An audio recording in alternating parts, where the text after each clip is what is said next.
حضور سرور کائنات شاہ موجودات صلی اللہ تعالی علیہ وآلہ وسلم نے ارشاد فرمایا، علم اگر ثریا ستارے پر معلق ہوتا تو اولاد فارس میں سے کچھ لوگ اسے وہاں سے بھی لے آتے۔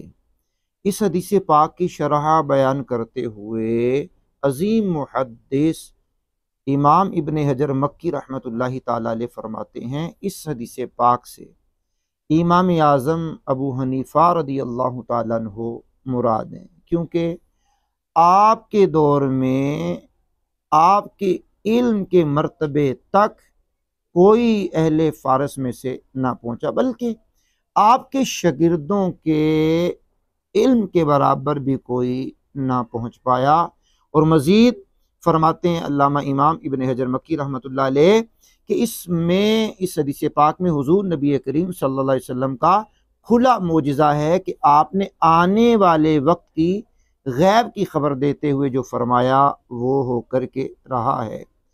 کروڑوں حنفیوں کے عظیم پیشوا امام اعظم سراج الامہ کاشف الغمہ امام اعظم فقیہ افخم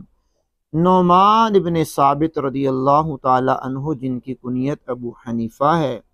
آپ 70 ہجری کے اندر عراق کے مشہور شہر کوفہ میں پیدا ہوئے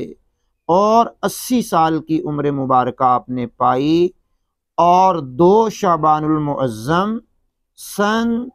150 ہجری کے اندر آپ کا انتقال ہوا۔